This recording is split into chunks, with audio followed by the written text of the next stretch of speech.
Baik, Ibu Bapak, Saudara-saudara, kita memulai seluruh rangkaian kegiatan kita. Kita mau menyaksikan kemurahan Tuhan dan bersama-sama menyatakan sukacita atas pertolongan Tuhan dalam kehidupan. Mari berdiri, sundul kepada Bapak Yesus Tuhan, ngomong, na Bapak mana, na lapap na tanpa baru, benar.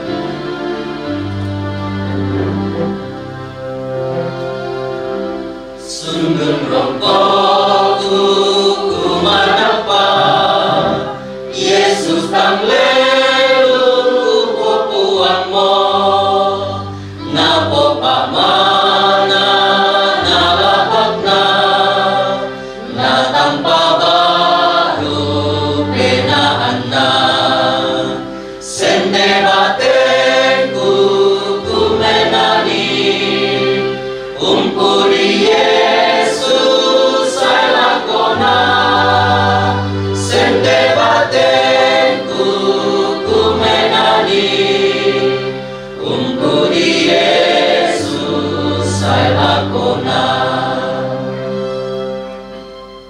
pertolongan kita adalah dalam nama Tuhan yang menjadikan langit dan bumi.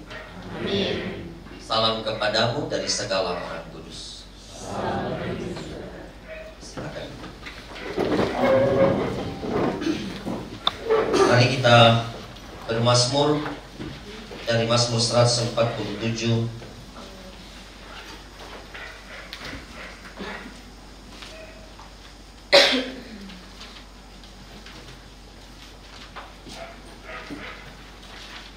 Ayat 1 sampai 11.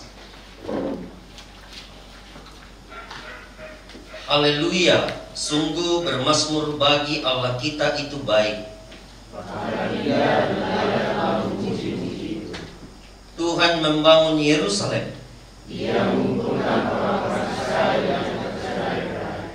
Ia menyembuhkan orang-orang yang patah hati dan membalut luka-luka mereka. Ia menentukan jumlah bintang-bintang dan menyebut nama-nama surganya. Besarlah Tuhan kita dan berlimpah kekuatan. Kebijaksanaannya tak terhingga. Tuhan menegakkan kembali orang-orang yang tertindas, tetapi menegakkan orang-orang fasik sampai ke bumi. Bernyanyilah bagi Tuhan dengan nyanyian syukur. Bermazmurlah bagi Allah kita dengan matahari. Dia yang menutupi langit dengan awan-awan, yang menyediakan hujan bagi bumi, yang membuat gunung-gunung bermekaran. Dia yang memberi makanan kepada hewan, kepada anak burung darat yang memanggil-manggil. Ia tidak suka kepada kegagahan kuda. Ia tidak senang kepada lari-lari. Tuhan senang kepada orang-orang yang takut akan Dia, kepada orang-orang yang berharap akan kasih setia. Amin. Sorongan kalengku.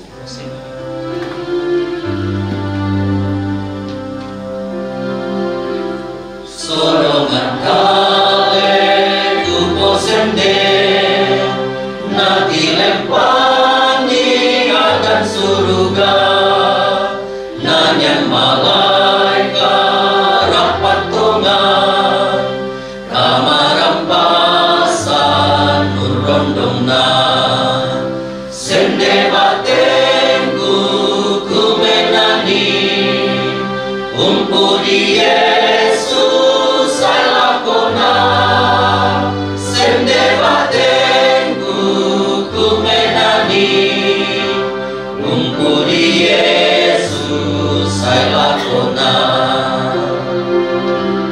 Batang kalengku kusorongan, ilan puangku rapa penamku, tontong untayan kasulena, napa kabuina karong kosan, sende batenku kumenani, umpuri Yesus saya lakona, sende batenku kumenani, umpuri Yesus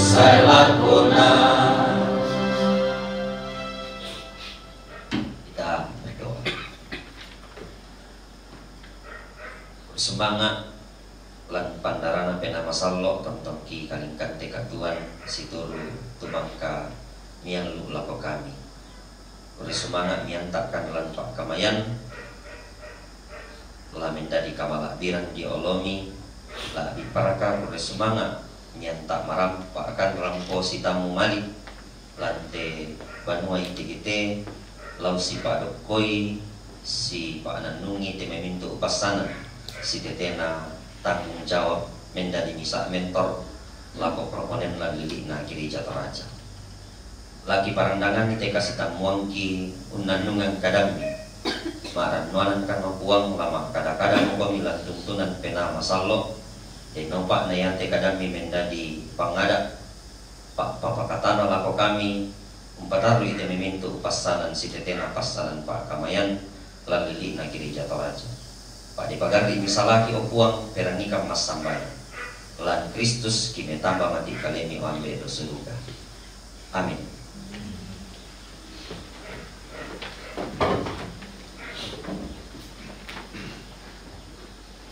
Yohanes pasal 8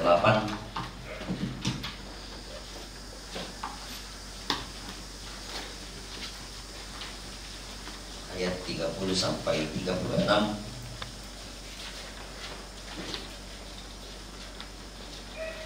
Jadi bahan perenungan firman Tuhan dan menjiwai seluruh kegiatan kita beberapa hari di sini. Yohanes pasal 8 ayat 30 sampai 36 firman Tuhan. Setelah Yesus mengatakan semuanya itu, banyak orang percaya kepadanya. Maka katanya kepada orang-orang Yahudi yang percaya kepadanya, "Jikalau kamu tetap dalam firman-Ku, kamu benar-benar adalah murid-Ku, dan kamu akan mengetahui kebenaran, dan kebenaran itu akan memerdekakan kamu." Jawab mereka, "Kami adalah keturunan Abraham dan tidak pernah menjadi hamba siapapun. Bagaimana engkau dapat berkata, kamu akan merdeka?" Kata Yesus kepada mereka, "Aku berkata kepadamu, sesungguhnya setiap orang yang berbuat dosa adalah hamba dosa, dan hamba tidak tetap tinggal dalam rumah, tetapi anak tetap tinggal dalam rumah. Jadi apabila anak itu memerdekakan kamu, kamu pun benar-benar merdeka." Amin. Toro manapak lan kalena tinggal benar di dalam Dia. Bapak, kita sebagai mentor, saya coba cari-cari dalam kamus, sederhana sekali ternyata disebut sebagai pengasuh atau pembimbing. Pengasuh atau pembimbing. Lalu saya berpikir-pikir, apa itu pembimbing atau pengasuh? Ternyata saya menemukan mentor itu layaknya ibaratnya seperti seorang kontraktor, pemborong bahasa pasarnya. Kenapa saya menyebutnya kontraktor? Karena seorang mentor itu layaknya harus menghitung betul untuk memastikan bahwa proyek yang dia kerjakan itu mesti berhasil dan menguntungkan. Lalu ada masa kerjanya sebagai mentor atau sebagai kontraktor bagi proponen, yakni kurang lebih 2 tahun. Jadi yang saya sebut, ini proyek layaknya kontraktor mengerjakan, ada masa kerjanya, lalu dia mesti menghitung betul seluruh proses ini, proyek ini berjalan dengan baik. Kan akan ada roadmap dan desain arsitektur untuk proyek membuat proponen dalam masa 2 tahun itu menjadi pendeta. Di mana sumber anggarannya? Tentu pindan dan tunjangan lokal. Apakah akan ada potongan pajaknya? Nanti disampaikan oleh bapak-bapak di BPS. Jadi jelas ini proyek, kita kontraktornya, sumbernya adalah pindan dan tunjangan lokal. Ada nggak potongannya? Nanti disampaikan. Lalu sebagai kontraktor tentu kita harus benar-benar teliti, telaten dan profesional memastikan bahwa seluruh proses kontrak kita selama kurang lebih 2 tahun ini berjalan dengan baik dan tepat waktu. Jika proyeknya mangkrak atau gagal, tentu itu kontraktor abal-abal. Nah, yang menarik di sini, jika nanti pendampingan kita berhasil, layaknya kontraktor, yang proyeknya berhasil, yang dilihat dan dipuja orang itu ya proyeknya, bukan kontraktornya. rusak api atau mangkrak itu proyek, namanya dipekutui minda kontraktorna. Yang na berhasil kota saya amposange itu di kontraktor. Lalu minda amposange ke berhasil te proyek, tentu bapak di sorga. Tania siapa atau siapa mama. Itu pertama. Mentor itu layaknya kontraktor. Lalu yang berikut dalam pikiran saya, seperti apa saya memaknai mentor sebagai pembimbing atau pendamping atau pengasuh? Dia layaknya konduktor atau pemimpin paduan suara yang mengarahkan kapan paduan suara itu meso, kapan meso forte, dan kapan forte forte. Pimpin di paduan suara kan jelas dalam SK Ibu Bapak, salah satu job mentor adalah membimbing dan mendampingi proponen sehingga semakin berdaya melaksanakan tugas-tugas di jemaat. Jadi mentor hadir layaknya konduktor yang memberi dorongan agar mentenya semakin tergerak pada seluruh potensi menjadi kompetensi. Mentor adalah kontraktor dan sekaligus adalah konduktor. Kan mesti sebagai mentor denta mak suara sopran. Lakomente suara sopran itu suara dominan, ya suara yang rutin. Tapi denoda den mak suara alto, layaknya lembut ibu. Tapi mungkin kita layaknya juga harus bersuara bas, bapak ke anak. Tapi tidak menutup kemungkinan kita bersuara tenor, jangan korkos si kita main. Anak mente kita, Pak, jangan sepanjang 2 tahun mak suara tenor mana nih pakai? Bisa kendek tekanan darah kok, taruh kamu kendek tekanan darah. Jadi itu yang saya mau pahami soal apa itu mentor. Oh, kita menempatkan diri layaknya kontraktor, tapi sekaligus konduktor yang ada masa-masa di mana kita berperan sebagai apa. Tapi tentu kita menghindari 2 istilah yang lain. Apa itu? Sebagai mentor, hindarilah menjadi provokator dan operator. Jadi kontraktor dan konduktor, tapi hindari menjadi provokator dan operator. Apa tuh kusana provokator? Oh jelas motor. Tapi operator mesti dihindari. Apa itu? Seolah-olah mereka hanya alat. Lalu kita suka-sukanya mengoperasikan kemana kita mau. Kita bukan operator, kita juga bukan provokator. Kita memaksa, jangan sampai kita memaksa mereka untuk menjadi seperti kita di masa kita, atau memaksa mente memenuhi kegagalan kita ketika kita jadi anak mente. Jadi itu yang saya sebut bukan operator. Kan jelas mereka bukan kita dan mereka bukan di masa kita. Akhirnya kan Mbak Ina tak di sana di Pokada Lente, kami torna pisan tak patu pindan, akhirnya budak indangki. Mungkin tak di sana di Pokada Lente, tapi jalan siap tuh pelayanan. Kami to pisan kadake palalan kurang pasinyal tapi semangat kan. Kan itu sebenarnya kita seolah-olah sudah menjadi mengoperasikan mereka seperti kita di masa kita. Nah kita bukan itu. Kita bukan operator yang berupaya mengoperasikan mereka di masa kita. Ini kan bahasa klasik, jadi kami topisan. Semua orang akan menyampaikan ketika dia mengoperasikan masanya dengan masa orang yang dia hadapi. Ya tonna kami tonna. Ingat, mereka bukan kita dan bukan di masa kita. Jadi apa itu mentor? Bagi saya kontraktor dan konduktor. Tapi hati-hati menjadi provokator dan operator. Yang salah-salah bisa menjadi oli kotor. Tentu tidak demikian. Nah supaya tidak misleading, bacaan kita menjadi bahan dalam rangka tugas sebagai kontraktor dan konduktor. Apa itu? Ayat 31 dan 32. Supaya kita menjadi kontraktor dan konduktor yang baik. Jikalau kamu tetap di dalam firman-Ku, kamu benar-benar adalah murid-Ku, dan kamu akan mengetahui kebenaran, dan kebenaran itu akan memerdekakan kamu. Bagi saya kalimat Yesus ini menarik, karena kalimat ini disampaikan oleh Yesus kepada kelompok Farisi dan Yahudi, yang dalam banyak catatan Injil, kelompok ini sering menjadi oposisi bagi pemberitaan Yesus, bagi pemberitaan kerajaan Allah. Jadi kalimat jikalau kamu dalam firman-Ku itu disampaikan oleh Yesus kepada kelompok yang dalam banyak hal sering tidak menerima pengajaran atau pemberitaan Kristus sebagai kerajaan Allah. Mereka menjadi oposan, tapi sudah ada yang mulai percaya. Kan bayangkan ya, sang kebenaran itu hadir di tengah-tengah orang Farisi, tapi mereka sudah punya ukuran kebenaran sendiri, lalu melawan sang kebenaran itu. Lalu standar kebenaran yang sudah mereka terima itu yang mendrive bahwa kebenaran warisan Abraham dan hukum Taurat itulah standar mereka.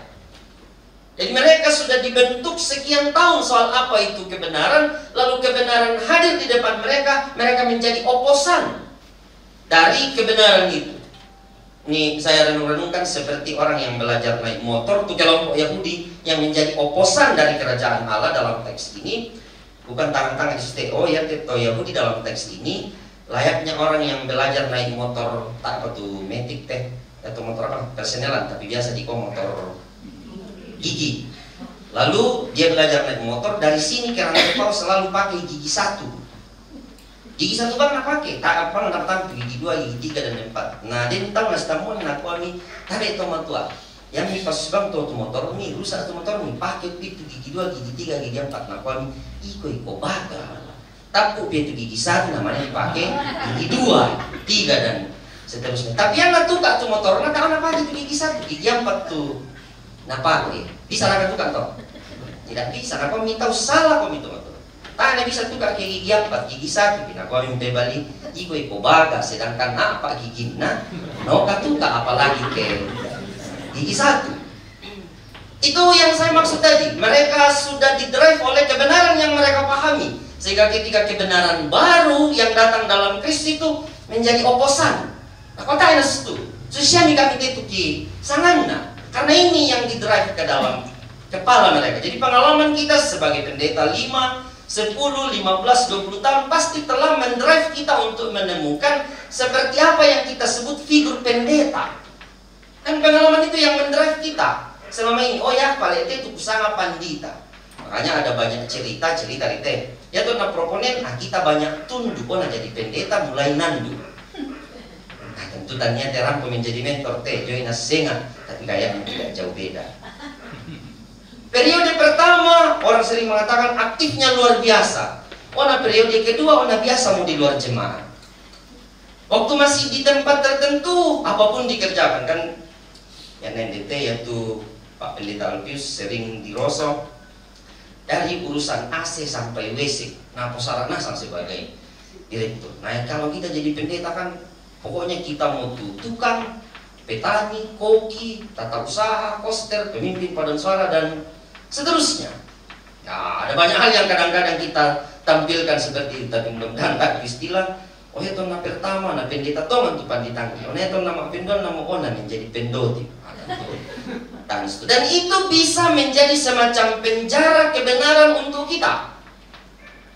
Jadi ada begitu banyak pengalaman lalu itu bisa menjadi penjara kebenaran kumaya mau kukute usaha kalau saya mau mendampingi seorang karena dia mau tuh pengalaman dan itu bisa membentuk kita dan itu yang kita anggap sebagai proyek mau menjadikan seperti apa karena itu dibentuk lalu pembentukan itu tentu menjadi sesuatu yang perlu direnungkan. Nah, pengalaman selama sekian ratus tahun membentuk kebenaran Farisi dan Yahudi sehingga ketika sang kebenaran itu hadir sulit sekali mereka menerima kebenaran itu. Kalau kita membaca secara keseluruhan pasal 8. Contoh misalnya dalam pasal 8 ayat 13 dan 33 orang Farisi mengatakan begini. Engkau bersaksi tentang dirimu sendiri dan kesaksianmu itu tidak benar. Lalu ayat 33 mereka mengatakan kami adalah keturunan Abraham dan tidak pernah menjadi hamba siapapun. Bagaimana engkau dapat berkata kami akan merdeka? Bayangkan. Hal itu kan mereka jawab terkait dengan deklarasi Yesus bahwa dirinya adalah terang dunia. Tapi ketika Yesus melanjutkan argumentasi berbasis hukum Taurat tentang dua orang saksi, lalu Yesus membuktikan Yesus dan Bapa bersaksi tentang kehadirannya sebagai terang dan kebenaran. Pada akhirnya mereka menerima kebenaran itu. Dan ada di antara orang yang selama ini tidak mau menerima kebenaran tentang Kristus. Bacaan kita mengatakan mulai percaya pada kebenaran terang dunia yang dipercayakan oleh Kristus. Poin adalah catatan besarnya adalah jika kamu percaya, konsekuensinya kata Kristus, kamu harus tetap di dalam firman-Ku supaya kamu menikmati kemerdekaan. Jika tidak, kamu akan kembali dijajah. Kira-kira posisi Taurat ini yang kata Yesus menjadi kuk dan beban yang berat. Sehingga menjadikan mereka kadang-kadang merasa lebih baik tidak berdosa, dan yang lainnya itu banyak dosa. Mental Farisi dan Saduki. Jadi gara-gara mereka hidup di bawah kebenaran hukum Taurat yang sekian lama, itu membentuk mental mereka lebih baik, yang lain itu banyak dosanya. Dan tanpa sadar itu menjadi penjajahan terus-menerus bagi mereka. Selalu mereka merasa berdosa, gagal melakukan Taurat, tapi ketika mereka mendapat status tertentu, mereka menjadi tirani bagi yang lain. Bahayanya dikungkung dalam kebenaran berbasis pengalaman tadi. Kalau tanpa dikomparasi dengan apa yang Kristus deklarasikan dalam teks kita. Refleksi kegagalan kadang-kadang kita pikulkan ke orang lain.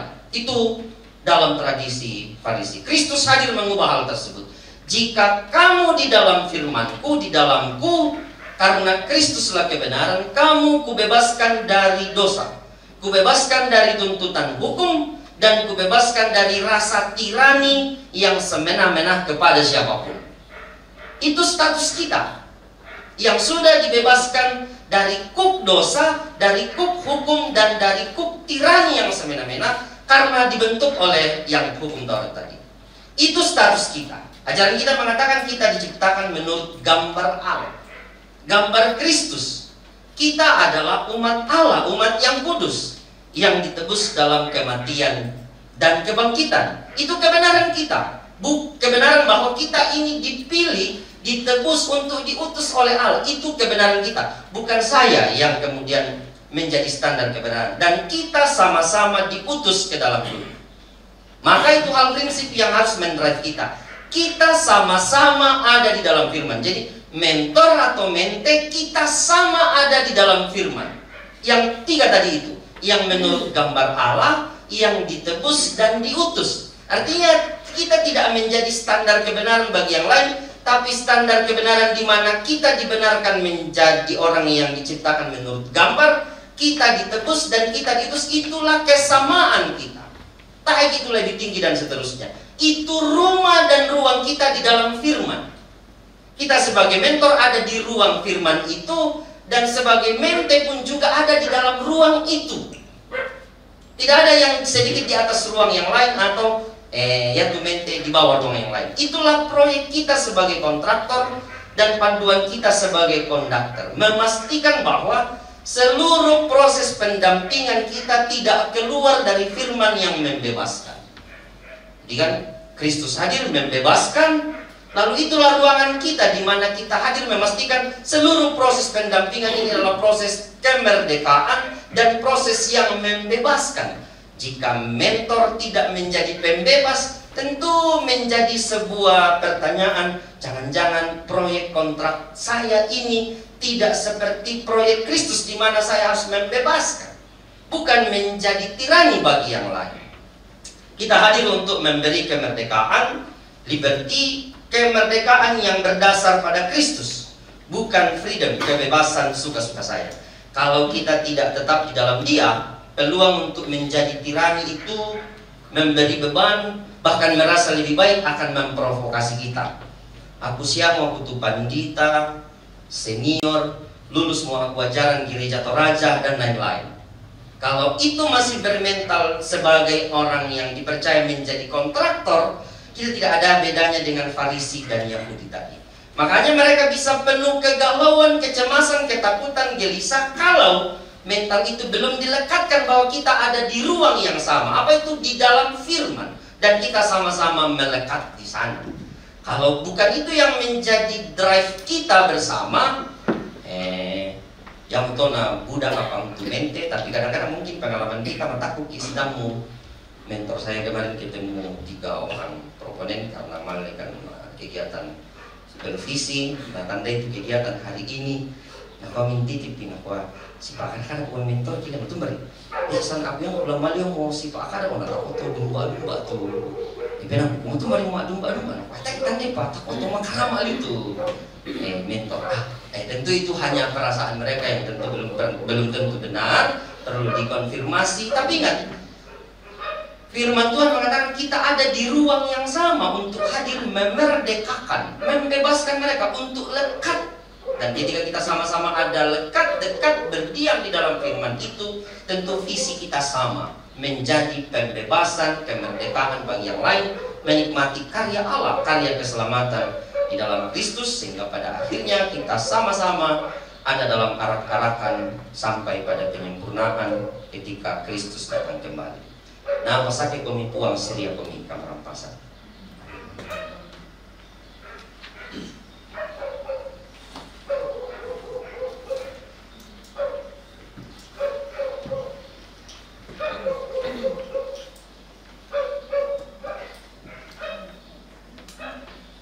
Saya akan beri kesempatan Pak Pendeta Lukis dari sapaan dari TGT. Setelah itu dari ambil Pendeta Mustasi Komo sekaligus membuka kegiatan.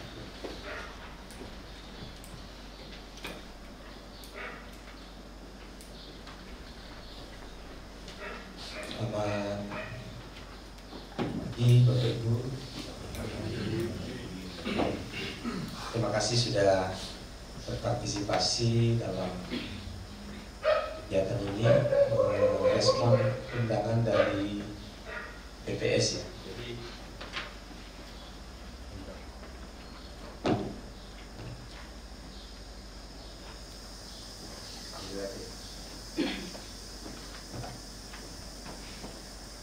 setiap kegiatan yang mengundang pendeta dan proponen sekarang melalui kegiatan BPS mengatakan bahwa undangan itu melalui BPS Gereja Toraja.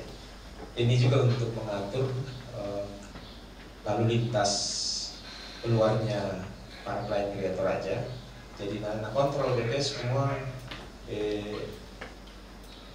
misalnya ada LPG lain yang mengundang kan, dalam kegiatan ini bisa tabrakan. Jadi tanda itu schedule bagaimana para pelayan kita diundang untuk kegiatan-kegiatan yang ada dalam lingkup sinodal.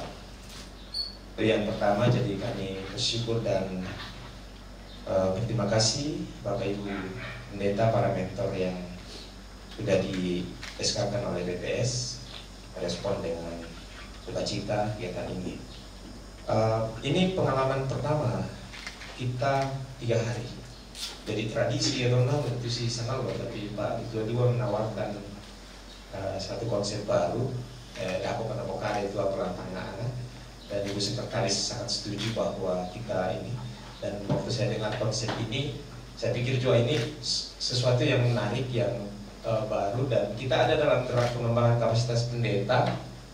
Bapak Ibu kita dalam gerak pengembangan kapasitas pendeta, dia sekiranya itu pandita nak komplain nak tahu. Mulai juga akan ditambahi dengan ITGT, tak bilang tambahkan. Dan itu sesuatu hal yang tidak mungkin dilakukan oleh ITGT dengan hampir 1000 pendeta ya, hampir 1000 pendeta Gereja Toraja, jadi 985 tidak mungkin. Kami dalam tahun ini schedule yang padat sekali dan maksimal itu dilakukan TOT untuk kegiatan. Jadi ini salah satu jalur perjumpaan kita Bapak Ibu Pendeta untuk bersama-sama, dan temanya sama, pengembangan kapasitas dan lain. Jadi salah satu alasan yang saya sendiri merasa setuju untuk 3 hari adalah karena tidak hanya bicara soal metode, tapi ada kejiwaan, pemaksimalan wawasan kelembagaan kita seperti PGT, liturgi dan pengakuan Gereja Toraja. Ya, salah satu contoh yang kami rasa bahwa terjadi variasi pemahaman di jemaat soal liturgi, tata gereja, PGT. Itu yang terjadi. Jadi tentu konsep yang dibangun oleh Pak Ketua II dalam pertemuan 3 hari ini bagi para mentor adalah sesuatu yang serius. Kita persiapkan bagi para calon pendeta Gereja Toraja. Mereka, para proponen adalah calon pendeta Gereja Toraja yang akan memimpin Gereja Toraja.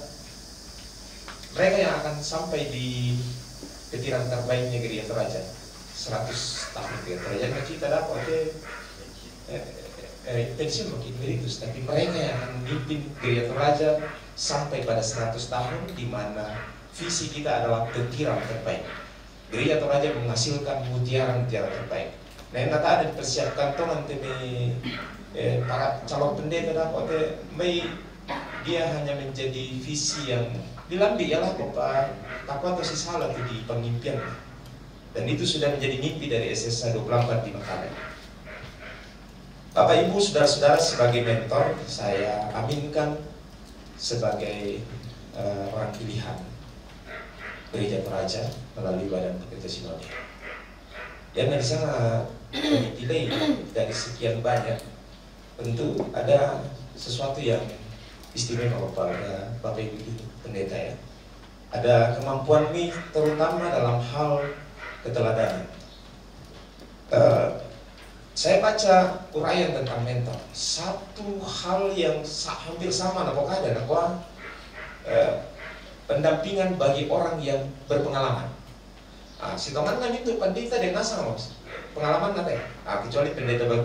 Dan ada yang menarik, sudah jadi mentor dan baru 1 tahun jadi pendeta kan, ibu pendeta. Bella. Siapa? Bella. Sakti sama Bella.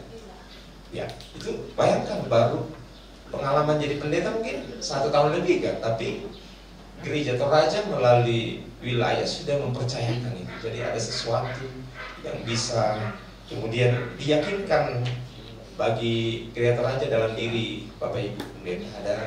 Dan yang senior juga tentunya adalah sebuah proses yang sudah diamati oleh Gereja Toraja melalui Badan Pekerja Sinode dan pengurus wilayah bahwa yang cocok jadi mentor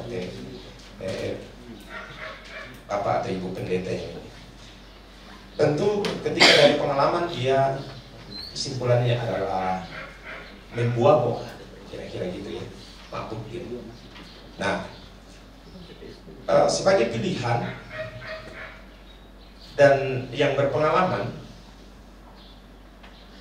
kan kita pahami ada di panduan bahwa menghasilkan seorang pemimpin tidak jadi sendirinya. Dalam diterima mutu konsep semua bersengaja ya, disengajakan. Dan itu sudah menjadi jalan Gereja Toraja mempersiapkan para pendeta yang menjadi pemimpin jemaat dan bidang-bidang di dalam Gereja Toraja. Dan salah satu yang menarik di era di mana Bapak Ibu akan mementori mayoritas Gen-Z, dan pengusaha satu-satunya generasi yang saya tidak mau kerjakan kalau tidak ada kalau masih ada pilihan lain adalah Gen-Z. Jadi mayoritas generasi ini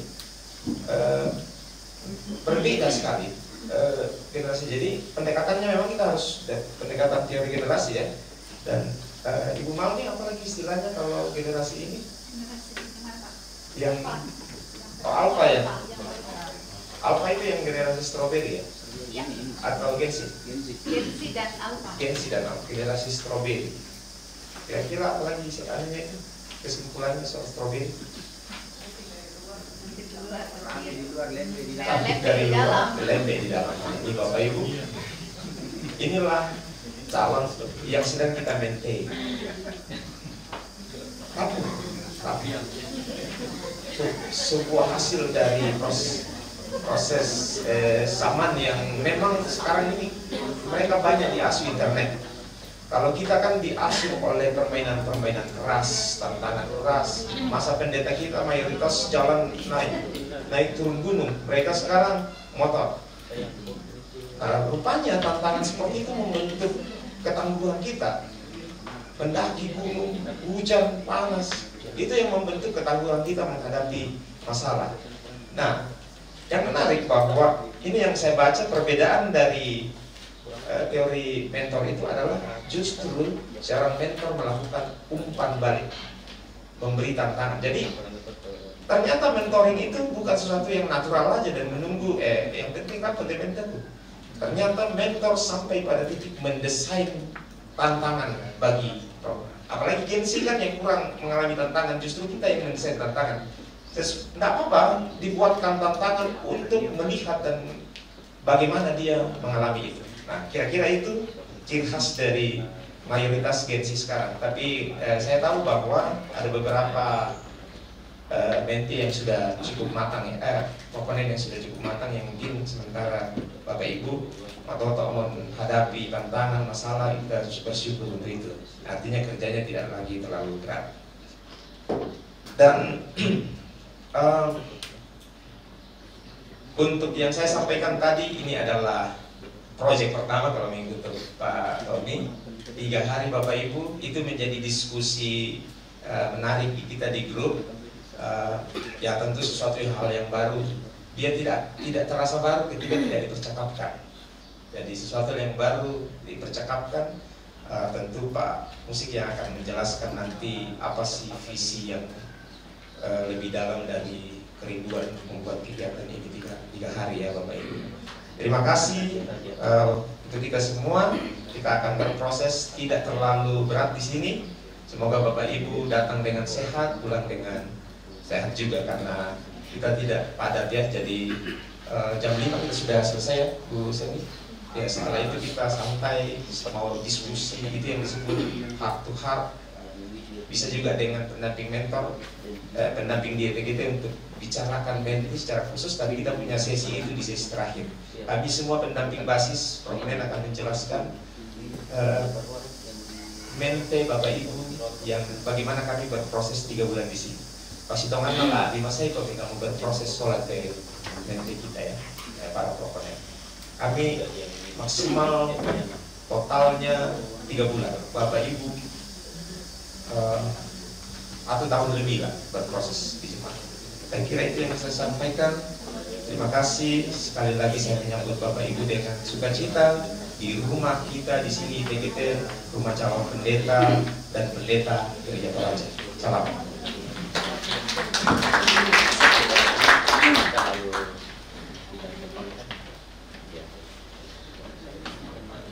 Terima kasih Pak Pendeta Pius, silakan.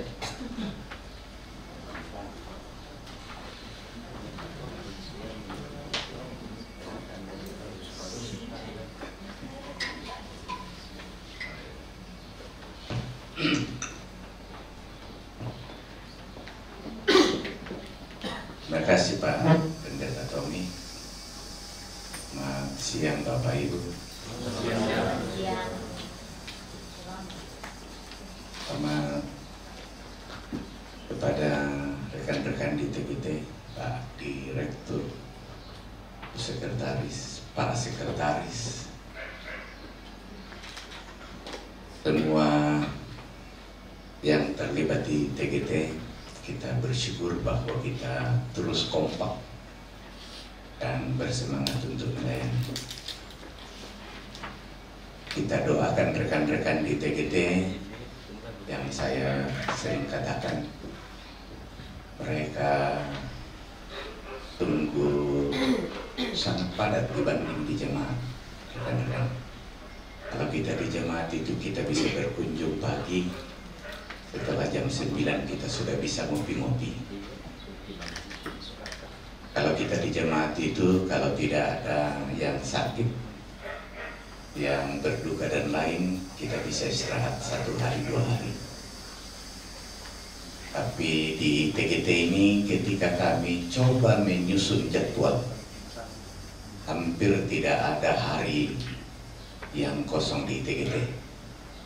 Makanya betul-betul kita susun secara apik supaya bisa berjalan, karena setelah selesai ini akan masuk proponen tahap 3 untuk angkatan 17.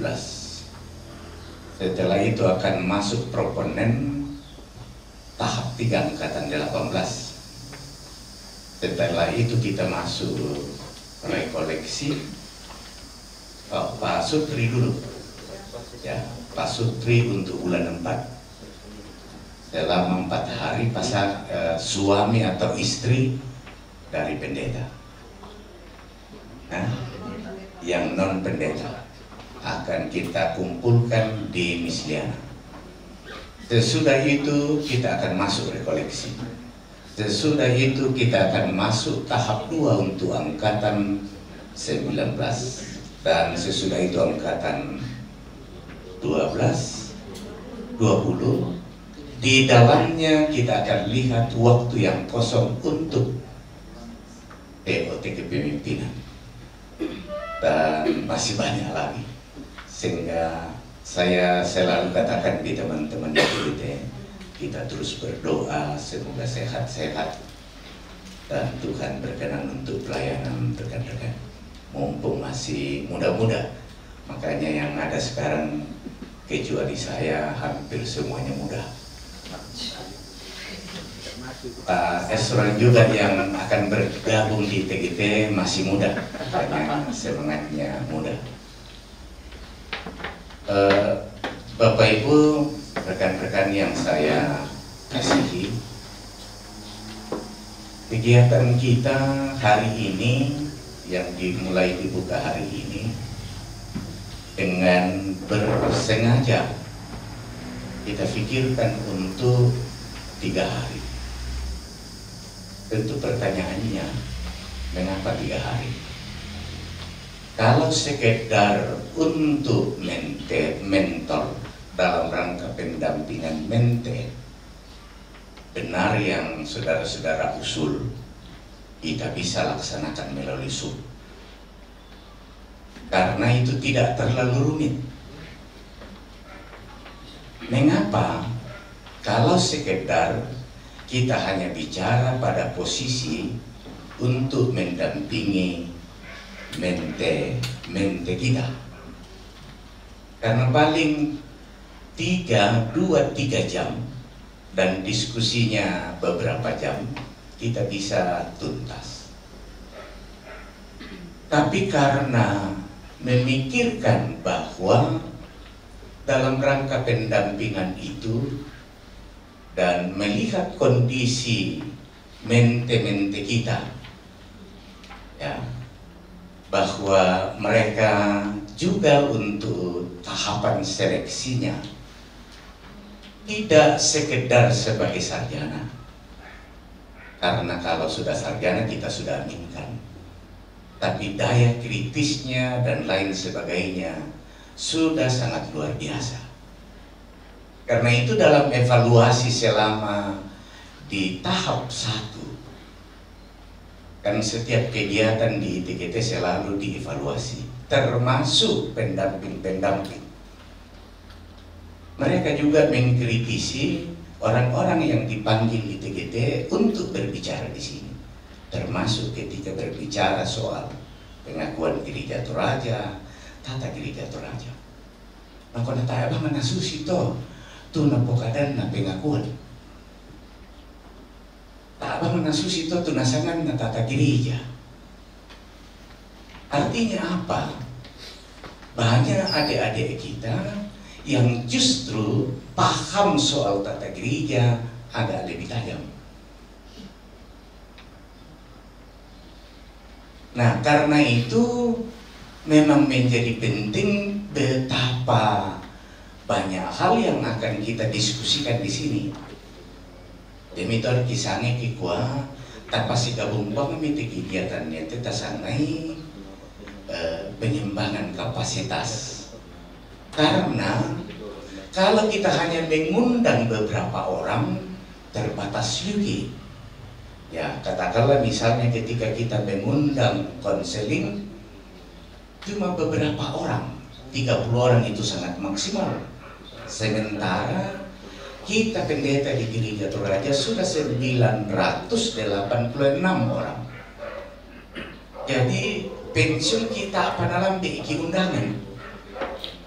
Ya, sementara banyak teman-teman yang berlomba-lomba untuk mengikut kegiatan itu.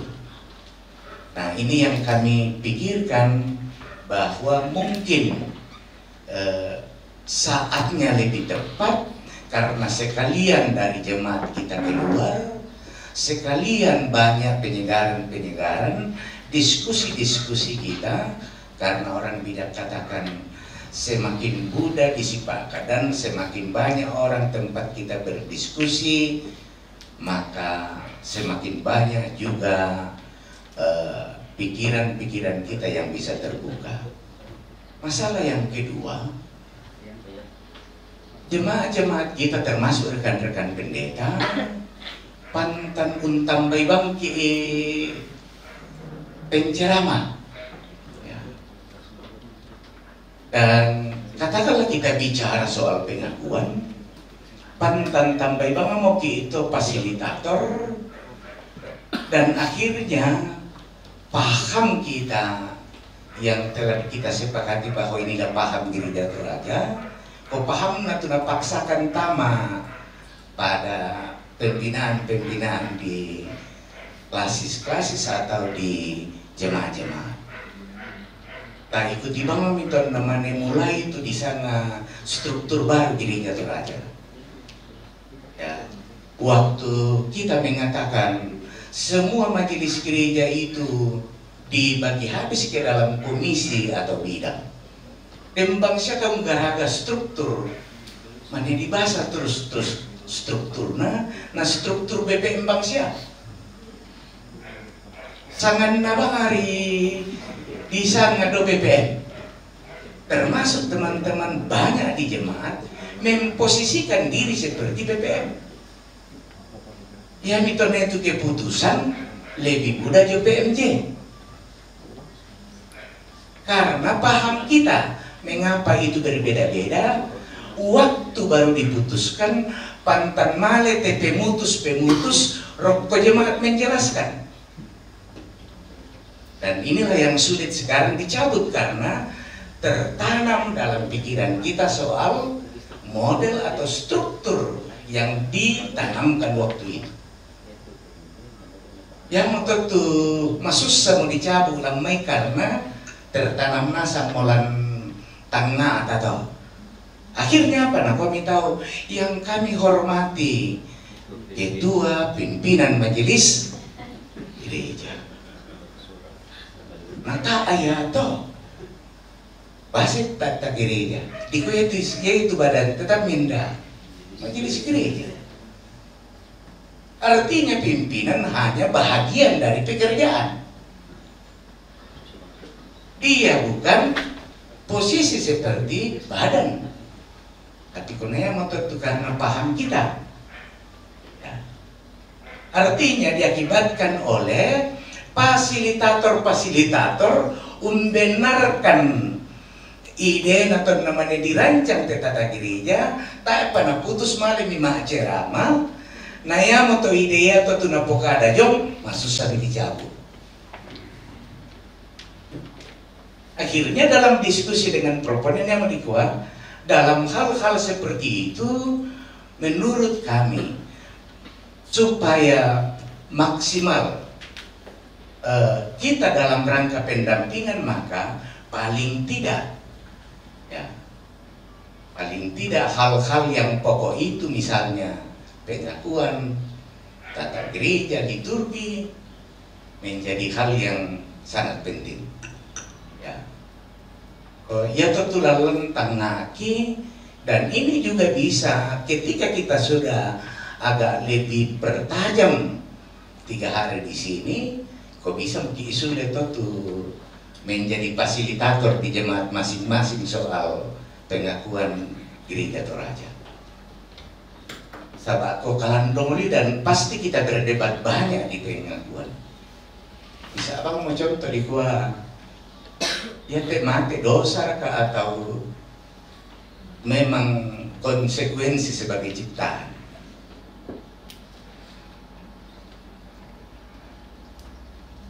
Kayak bang waktu itu diulas-ulas, nah pasti kalian dong perdebatan tak? Ya kan?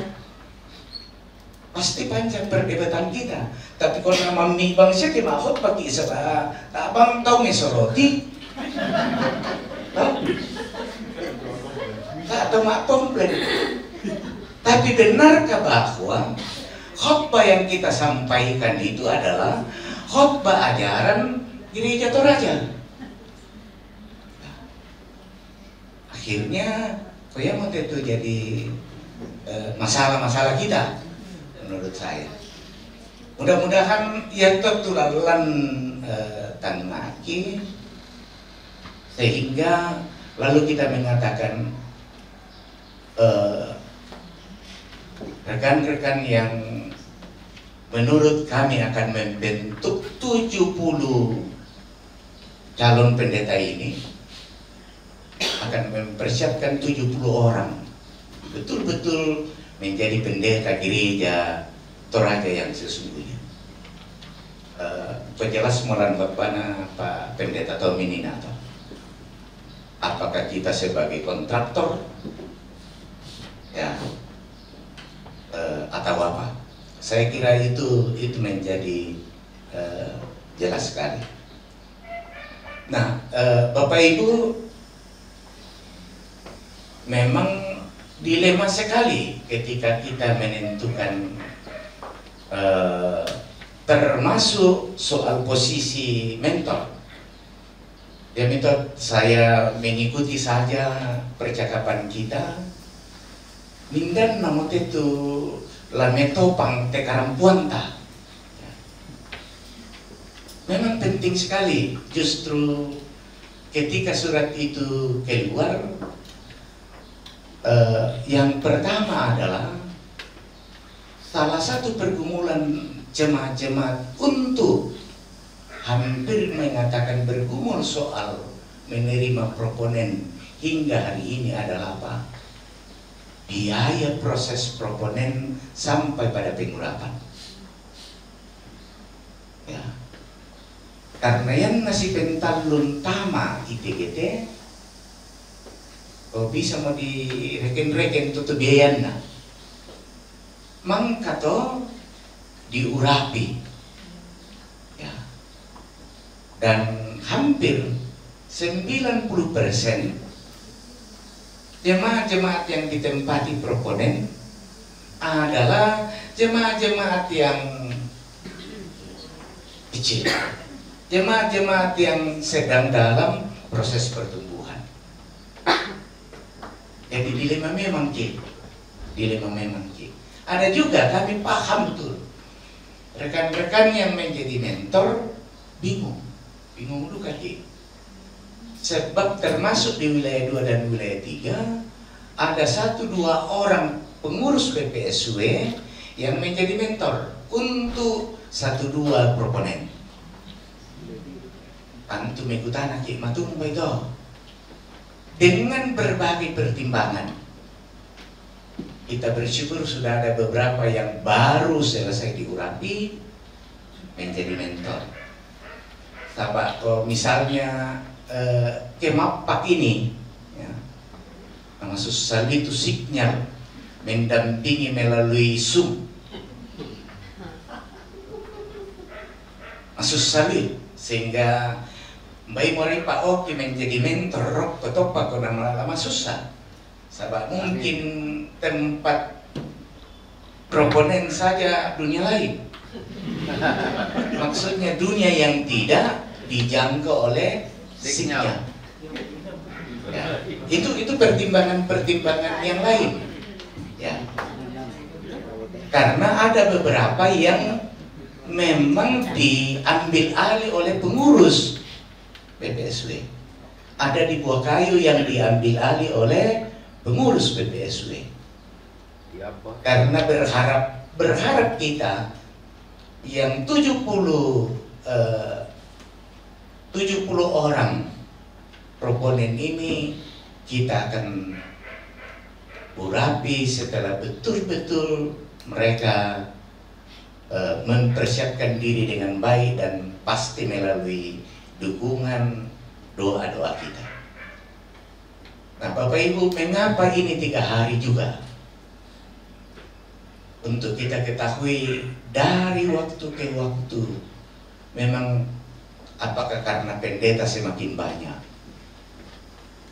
maka hampir dalam tiap tahun Dembang itu kasus-kasus pendeta. Saya harus katakan di bulan 12 dan bulan 1, kayak apa tuh rekan-rekan kita yang perlu kita dukung dalam doa. Karena masalah kita yang kemudian ketika kita sudah masuk mutasi rumit sekali. Termasuk anak kita diikut-ikutkan mojo anak ta bayi neta muaneta, betul-betul rumit, betul-betul rumit. Akhirnya demo tu nusuli bisa nak bulan 6 bukan pitu bukan tak lima dah jalan tu aturan kena sawang kami tu sebab setiap pendeta pasti punya masalah tersendiri. Yang asang tutu tentulah dipakai laku teme adia dinta.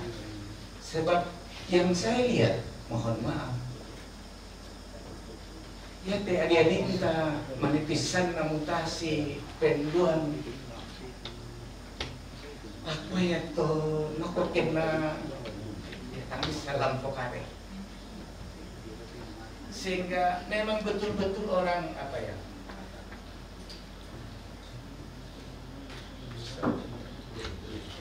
Veteriner.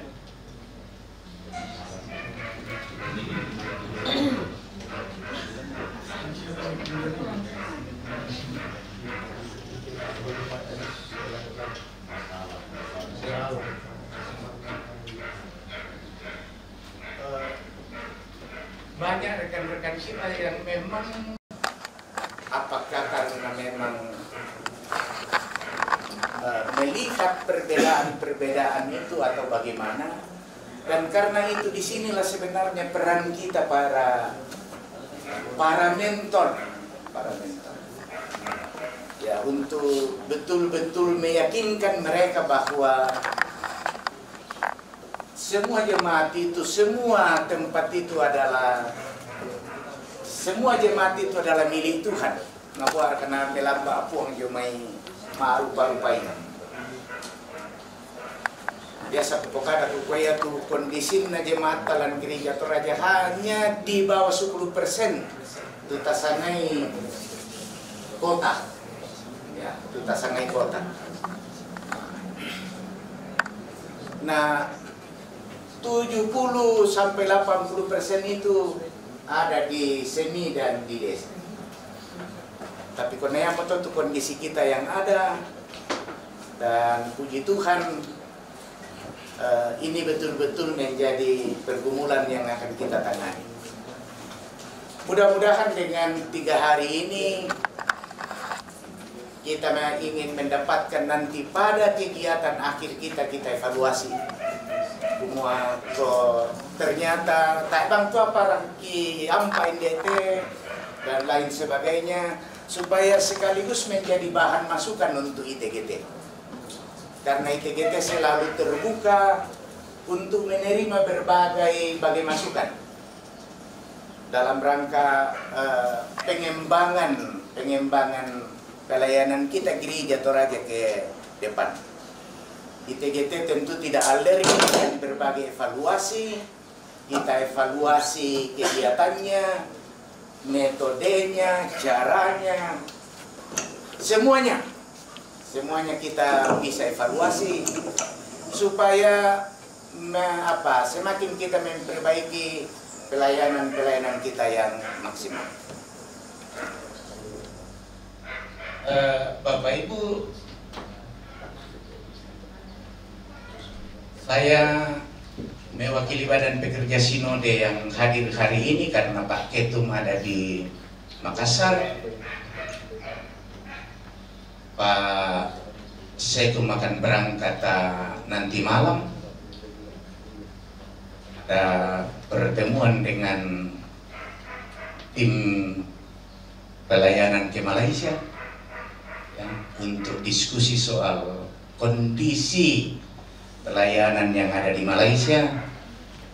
Sore saya berangkat besok, sehingga mohon maaf tidak maksimal bersama dengan saudara-saudara karena pelayanan kita yang ada di Malaysia kita bicarakan dengan tim PI Malaysia, dengan wilayah, dengan BPK.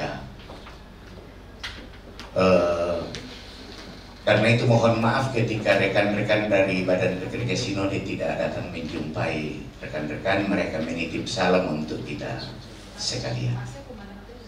Pak Sekum ya, makanya saya bilang malam dia akan berangkat karena ada rapat besok di sana. Terima kasih untuk dukungan kita, waktu kita.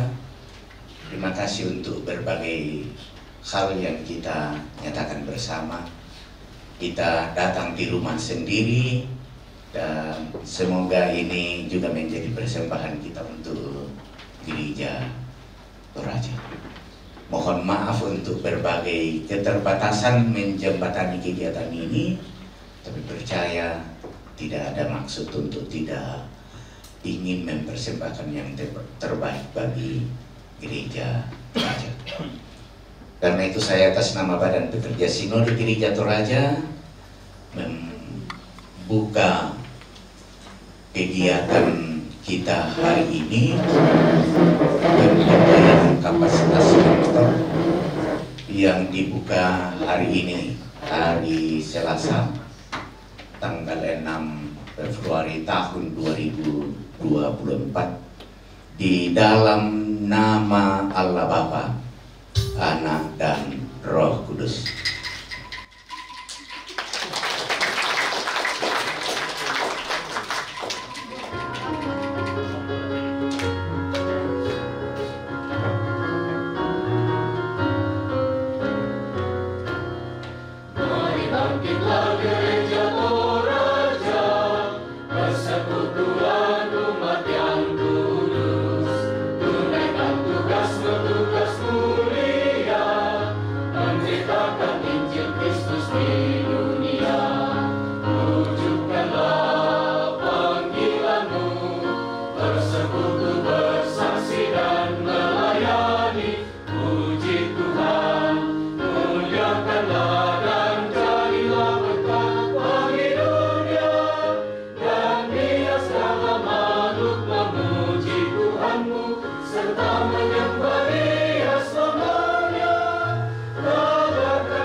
Mari kita berdoa.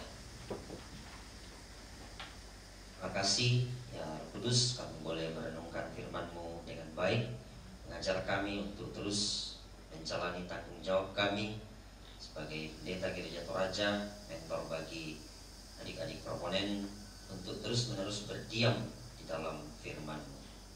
Berkenan dimuliakan dan kami boleh melanjutkan tanggung jawab pelayanan ini dengan baik. Berdoa untuk seluruh rangkaian kegiatan di tempat ini kiranya boleh berjalan dengan baik. Semua yang direncanakan ada dalam penguasaan dan pengendalian Tuhan. Karuniakan kami hikmat sehingga boleh memberi diri dan mengikuti kegiatan ini dengan baik dalam tuntunan kasih Tuhan. Keluarga, anggota jemaat di masing-masing jemaat kiranya Tuhan berkenan menopang bersama dengan saudara dan keluarga, anak-anak kiranya boleh sehat, bertumbuh dan menjalani tanggung jawab dengan baik. Doa untuk pengurus BPS kiranya Tuhan berkenan menopang dalam seluruh rangkaian tanggung jawab pelayanan dalam medan layanan Gereja Toraja dimanapun personil BPS menunaikan tanggung jawab dari Tuhan. Berdoa untuk pemerintah kiranya Tuhan berkenan memberkati secara khusus dalam proses pemilihan umum beberapa hari ke depan. Tuhan berkenan memberkati seluruh yang dipakai oleh Tuhan menyelenggarakan pemilu, pun kami sebagai rakyat Tuhan berkenan memberi hikmat, boleh menyatakan kedaulatan kami ketika pemilu dilaksanakan pada 14 Februari. Berdoa untuk ibu-ibu di dapur kiranya mereka boleh sehat dan menunaikan seluruh tanggung jawab mereka dengan baik. Seluruh rangkaian kehidupan kami kami serahkan ke dalam tangan pengasihan Tuhan, kiranya menjadi persembahan yang terus memuliakan Tuhan. Berdoa bagi saudara-saudara kami yang sakit, terluka, Tuhan terus hadir bagi mereka. Ampuni dosa kami, dengarkan doa kami. Doa ini kami sampaikan kepadamu dalam pengasihan anak Yesus Kristus.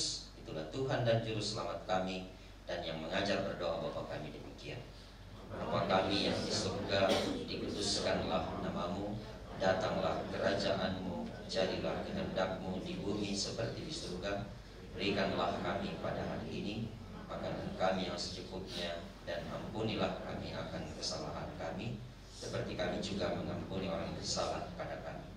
Janganlah membawa kami ke dalam pencobaan, tapi lepaskanlah kami dari yang jahat. Kaulah yang mempunyai kerajaan dan kuasa dan kemuliaan sampai selama-lamanya. Amin.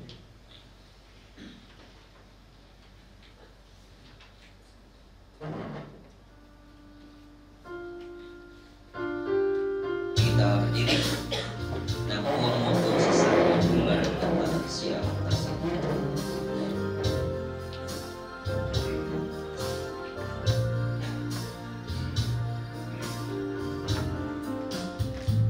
Nampuan motu sisa reangku, ladau gantanan sialan tasi, takatuna moy sanatu, ambe malapi ungkap paina, bukan asal.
Tuhan memberkati engkau dan melindungi engkau.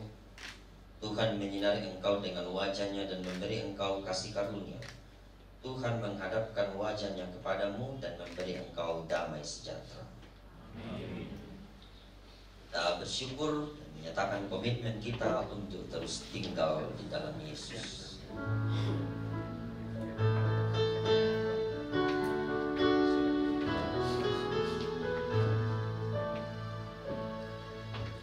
Reso komi lan Yesu dadi komi tauna rangi mitu kadana ami pengkaulan. Reso komi lan Yesu satuan ni kuasana nang iya mo ototongan na kita tangkena. Kita tuna potangke nang lamen buargi ke tontong kitu manan lesolan kalena kaleso molan Yesu pangke misangena lan manabatan kalena lempan tukatuan.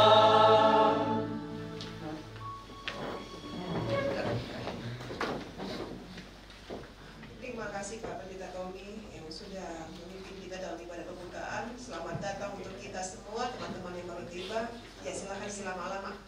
Untuk yang lama tidak berjumpa.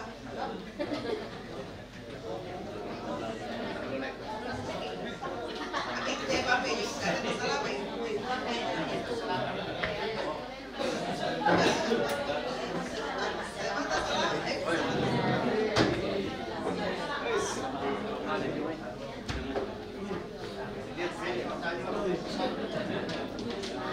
Ya baik, kita akan bersama-sama dengarkan orientasi acara sepanjang kegiatan 3 hari setempat ini. Teman-teman mohon diperhatikan dengan baik sebab kadang-kadang itu atau kebiasaan yang kita biasakan tapi sesuatu yang tidak baik. Kita ikut pembukaan makanan untuk panik ya. Jadi mohon kita lihat dengan baik orientasi acara ini sehingga kita bisa ikuti sampai selesai nanti.